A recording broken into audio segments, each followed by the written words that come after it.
Our movie begins in the middle of war and destruction. A fierce warrior steps onto the battlefield and wipes out the last remaining monsters. But suddenly, he spots a prince lying on the ground, moments away from losing his life. The prince sees him and begs for help.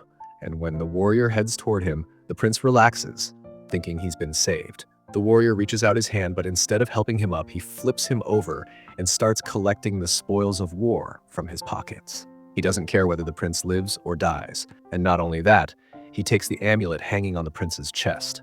With his final breath, the prince warns him about the amulet and begs him to leave it behind. Then he dies.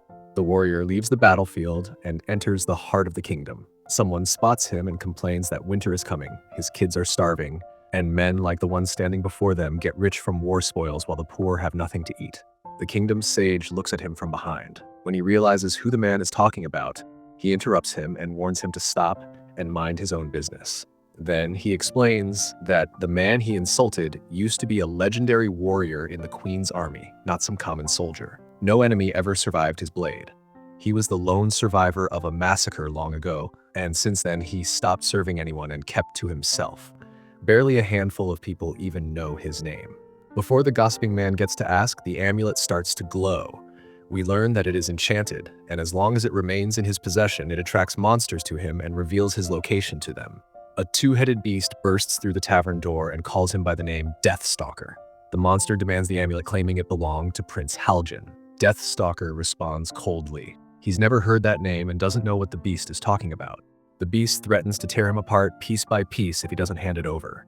Deathstalker calmly settles his tab, pays extra for the chair he's about to destroy, then smashes it across the monster's heads and drags it outside so he doesn't ruin the tavern. They fight. He slashes at the monster with his sword, but notices a strange magical mark on its back. The monster tries to bite him, but he jumps away and keeps attacking, although it's as if his blade is tickling the beast rather than harming it. With one strike, the creature snaps his precious sword in half. Then it coils a rope around him to drag him close. Deathstalker raises the amulet in front of its faces and mocks it. This is what you want, right? Both heads lean in to grab it. Two heads, but apparently no brains. While they're distracted, Deathstalker yanks out a sharp tool and buries it into one of the monster's skulls before escaping. Before we can decide whether he's running or just improvising, he appears charging in on horseback, launching the tool directly into the beast's second head, killing it. Annoyed, he throws the amulet into the river, useless junk as far as he's concerned. But as he turns to leave, he feels his pocket grow heavier. The amulet has returned. Confused, he throws it again. It keeps coming back. He realizes he's stuck with it and most likely cursed. That night, he heads to a sorceress, hoping she can help him get rid of it. Without even looking, she recognizes him instantly and tells him he's not welcome this time. He ignores her attitude, takes out the amulet, and places it in front of her. She notices immediately that it's cursed and spiritually bound to him. That's why he came. He wants the bond broken. But she explains that curses of this kind don't break unless the original owner dies. And since the prince died the moment Deathstalker took it, the amulet chose him as its new master. He asks if there's any exception. Maybe the ancient inscriptions carved on it can free him. But she can't read them. The language is old and lost. She demands an offering so she can connect him to someone who might help. He slices his palm and offers blood. The sorceress senses a wizard named Dodd, who understands the amulet's ancient language, if he's still alive. She tells Deathstalker the name of the city where Dodd can be found. Before he leaves, she warns him of danger soon approaching. He brushes it off. His whole life has been danger. But she insists that this time is different, and destiny won't spare him. He shrugs it off, takes the amulet, and walks away. At sunrise, Deathstalker reaches the city where the sorceress sent him. He prepares to meet the wizard who's supposed to break the curse. He enters an abandoned cave and finds human remains scattered everywhere and a chained treasure chest. Clearly, something went down here before he arrived. But Deathstalker never cared much for warnings. He spots a sword lying among the corpses, perfect replacement for the one the monster snapped in half, so he steals it without hesitation. The chained chest suddenly shifts across the ground. Deathstalker notices a key clutched in the hand of one of the corpses. The moment he takes it, the ground shudders and swallows every corpse into the dirt. He drags the chest away just as a girl's head bursts through the floor. But it isn't a girl at all. A gelatinous monster erupts out of her, and more ooze serpents crawl from the ground. With no time to spare, Deathstalker unlocks the chest, and inside he finds a tiny wizard, barely the size of a child. The wizard introduces himself as Dodd, and Deathstalker nearly faints at the absurdity of it all. But there's no time to talk. Ooze serpents swarm them. Dodd explains that he warned the thieves who opened this cave about these creatures, told them they were cannibals, human eaters, but nobody listened. Now here they are, reduced to bones and sludge. Deathstalker throws Dodd over his shoulder and fights his way out, slicing through serpents and smashing them against the walls. When they finally escape, Dodd celebrates, grateful to be free after spending ages trapped inside that chest. Before Dodd can ask Deathstalker's name, another ooze serpent lunges from behind and coils around Deathstalker. Dodd tries to cast a spell, but his aim is off, and he accidentally blasts Deathstalker instead. Deathstalker tells him, "I appreciate the effort, but let me handle this," then smashes the serpent repeatedly against a rock until it bursts into mush. Catching his breath, Deathstalker holds up the amulet. Dodd recognizes it instantly, Prince Halgan's amulet. "You stole it," Dodd scolds. The word stole irritates Deathstalker. He points out that the prince was on the brink of death when he found him. Dodd shoots back that the prince was still breathing, which still counts as theft. Deathstalker warns him to drop the moral lecture before he throws him back into the cave and lets the serpents finish what they started. Dodd raises his hands in surrender. He owes Deathstalker his life, after all. He examines the amulet and declares its magic to be ancient and extremely powerful. It traces back to a forgotten kingdom called Asmortian. Very few survived that kingdom's collapse, and its language has been nearly wiped from existence. Only one veteran sorcerer ever mastered such ancient tongues, Zozan. Deathstalker interrupts, "So you can't read any of this?" He curses his luck. He traveled all this way, fought serpents, freed a wizard who can barely aim, and still has no answers. He asks how he's supposed to reach this Zozan. Dodd explains, based on what he knows, Zozan is dead. Deathstalker nearly collapses from frustration, but Dodd assures him the good news. Zozan was buried with his scrolls and cipher keys, including the Asmortian cipher, which could decode the amulet and break the curse. Deathstalker agrees to head for Zozan's tomb at sunrise. Dodd declines immediately. No way he's traveling with a man who lures monsters everywhere he goes. Deathstalker reminds him that without his help, Dodd would still be locked in a chest. If he leaves him alone for 3 minutes, wolves will pick his bones clean. Dodd reconsiders. Fine, they'll travel together. On the road, Deathstalker sketches the strange sigil he saw on the two-headed monster's back. Dodd's expression freezes. He insists it's impossible. The symbol belongs to the ancient cult of Sitor, sorcerers born from black magic obsessed with unlocking the realm of evil. They vanished centuries ago after their leader Necro was defeated. No one has seen them since. If the sigil is real and Necro is alive, then chaos is coming, and no one will be able to stop it. Their journey continues, but suddenly, the amulet begins to glow. Danger approaches. They hide, and from the shadows emerges a masked commander with a one-eyed scouting beast perched on his arm. The creature sniffs the air and alerts them. Deathstalker is close. Tiny explosive orbs drop to the ground and transform into soldiers. Deathstalker steps out and confronts them. The commander removes his mask. His name is Gotak. Deathstalker and Gotak once fought side by side in wartime. Gotak calls him by his old name. Deathstalker warns him never to use that name again. He abandoned it long ago. They recall fighting the sorcerers of the Sitor cult together and how evil took hold of Gotak's body. Deathstalker was forced to decapitate him to stop the corruption. He didn't know the black magic would resurrect Gotak later. Necro restored his life, and now Gotak has returned to repay the favor. He demands the amulet so Necro can reclaim his kingdom and rule again. They duel, one-on-one. Steel clashes hard. Gotak fights with fury, but Deathstalker parries every strike. Gotak threatens to finish him, but Deathstalker slices off his arm and leaves him bleeding. He grabs Dodd and flees from the swarm of soldiers. Catching their breath in the wilderness, Dodd panics. Deathstalker didn't just inherit a curse. Necro is alive, hunting the amulet, and if Necro succeeds, their fate is sealed. Carrying Dodd on his back, Deathstalker pushes onward. By nightfall, they reach the land where Zozan is buried. But the tomb isn't deserted. Followers of Necro stand guard outside. Deathstalker and Dodd stay hidden, watching them from a distance. Before they can figure out a plan, they spot someone else spying on the tomb as well. A girl. Her name is Breeze. Without asking, she slips over and joins their little operation. Deathstalker has no patience for random strangers, but she ignores him and focuses on the guards. The cultists begin a strange ritual. Dodd recognizes it immediately. The resurrection rite. They're reanimating corpses into soldiers to serve Necro. The three wait until the ritual ends. Once the cultists leave, they slip into the tomb and down into the catacombs. Breeze helps slide the coffin lid aside, revealing Zozan's preserved corpse. Just as Dodd predicted, Zozan was buried with his cipher scrolls and ancient notes. Dodd searches frantically for the Asmortian cipher. Meanwhile, Deathstalker stands guard at the tunnel entrance, making sure no one interrupts. But a reanimated monster catches his scent and attacks. Deathstalker clashes with it beneath the torchlight, fighting with everything he has. He finally breaks the creature's jaw and kills it. Inside the tomb, Breeze is suddenly grabbed by a faceless creature that tries to drag her away to devour her. Deathstalker rushes in, splits its head open, and rescues her. Dodd holds up a scroll. He found the cipher at last. But before they can escape, the remains of the gelatinous monster from earlier ooze across the tomb floor. Its voice gurgles out a message from Necro, calling Deathstalker by name. Necro warns him that he is returning soon to reclaim his kingdom and that his followers will chase Deathstalker wherever he goes.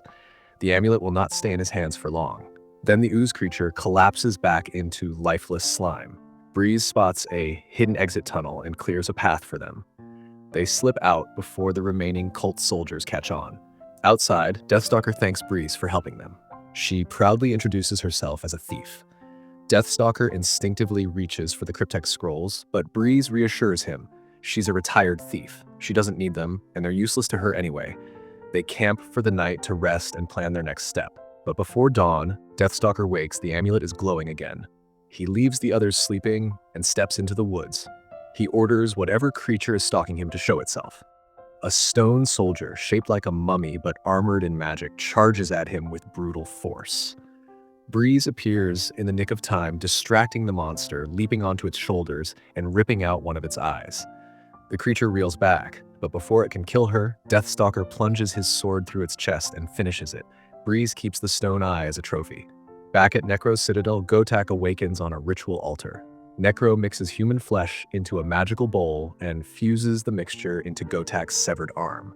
Seconds later, a new arm forms, gelatinous and corrupted. Necro tells him his service to the Sitor cult isn't over.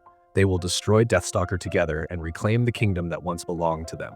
The next morning, Breeze jokes that Deathstalker's friend slept in late. He explains that Dodd is not a friend, just an employee helping him break the curse. Breeze laughs and calls him pathetic, so scared of companionship that he prefers to be alone. She tells him she spent years stealing before boredom drove her to seek something new. She joined them simply for excitement, something different from her old life. As they travel, they come across a camp, but the sight is gruesome. Everyone there is dead, torn apart brutally. The amulet glows again. Another monster is close. A mummy-like creature wielding a chain weapon attacks. Dodd mutters that Deathstalker truly does attract the worst monsters in the kingdom. Cannibals, ooze beasts, cursed mummies. At this rate, they won't live long enough to break the curse. Deathstalker signals him to shut up so the creature doesn't hear them. But it's too late. The mummy disappears and reappears, attacking with speed. Breeze attempts to fight it, but it vanishes again and goes straight for Deathstalker, swinging the chain like a saw. Before the spinning blade reaches him, it freezes in midair. Dodd's magic finally works. Sort of. The blade unfreezes abruptly and slices Deathstalker's shoulder instead. Deathstalker goes in for the kill, trying to grab the creature each time it blinks in and out of sight. Dodd points, guiding his strikes. Deathstalker throws the chain, the blade rips through the creature, and its head comes clean off. Dodd jokes that he deserves thanks for saving the day, but Deathstalker insists the injury canceled that debt out. That night around the fire, Breeze notices Deathstalker's wound still bleeding. She asks if he can sew it. He asks if she can. Instead, she gives him strange seeds and tells him to place them on the wound. When he asks what they are, she explains, one cleanses, one boosts blood flow, and the third relieves fear. Deathstalker scoffs. He fears nothing. She clarifies, I meant fear of dying from infection. He rolls his eyes, but she slaps the seeds onto his wound. He screams like a child. She stitches him up, and he laughs, admitting it's the first time he's ever met a thief who understands medicine. For the first time, he admits he's glad she's with them. Later, Dodd calls Deathstalker over. He finally cracked the cipher. Dodd reads from the scroll aloud. For a moment, nothing happens. Then Deathstalker feels something lift off him. Dodd looks up at him with a grin. You're free. The amulet's curse is broken. Deathstalker actually smiles. After everything they've been through, the journey finally paid off. He thanks Dodd for his help. But Dodd raises a finger. There's more. Their quest isn't over. He tells Deathstalker of the prophecy of Talon. Long ago, two powerful sorcerers ruled the kingdom. Talon, symbol of light, and Sitor, symbol of darkness. Each wanted to rule alone. When Sitor's power grew too strong, Talon forged a weapon of unimaginable strength, so powerful that no living man could wield it unless he had died and been reborn. Dodd lowers his voice. That weapon is hidden inside the amulet. He explains the amulet passed from generation to generation, yet no one ever discovered its secret. The weapon is composed of 4 blades, and its true name is the Light of Talon. According to prophecy, one day a warrior would rise from death, grasp the 4 blades, extinguish the 4 hearts of evil, and save the kingdom from darkness. The next morning, Breeze is gone, along with the amulet. Deathstalker immediately understands. Once she learned the amulet's true value, she stole it. Before they can track her, soldiers ambush them. Deathstalker is stunned. After battling monsters, cannibals, and cursed beasts, it's ordinary humans who finally overwhelm him. The soldiers tie them up and drag them away. They're taken before Queen Grindal, ruler of thieves and gypsies. And sure enough, Breeze is with her. She handed Deathstalker over and delivered the amulet to the queen. Grindal praises Breeze for bringing her true treasure, the lone survivor of the massacre, and Prince Halgan's amulet. They brand Breeze's arm to mark her as one of their own. Grindal explains that the gypsies live by strict laws Deathstalker once refused to honor. Years ago, she warned him and demanded a cut of his spoils. He ignored her. Now he will pay the price. Deathstalker shrugs. Yes, she warned him, and no, he didn't care. Grindal tells them she has another errand. She intends to sell the amulet to Prince Baldur, a descendant of Halgan. Baldur will be thrilled to see the amulet return to his family. After that, she plans to kill Deathstalker. Breeze steps forward, objecting. It wasn't part of their deal. Grindal ignores her and orders her men to finish them. Before they can, the ground trembles. Monsters charge the camp and tear through Grindal's soldiers. Grindal fights furiously, but is torn apart by a beast. Deathstalker rushes to retrieve the amulet from her dying hands. She's still alive for a second. Then the monster completes the job and severs her head. Deathstalker draws his sword, only to see Dodd standing there with a flute. Deathstalker stares in disbelief, but as Dodd plays, the monsters suddenly calm, stop killing, and stare at him. Deathstalker mutters, "They just needed a bit of classical music, huh?" Dodd corrects him, "Or an affectionate hug." He gestures for Deathstalker to approach. Deathstalker refuses at first, but eventually lowers his sword, approaches one of the beasts, and hugs it.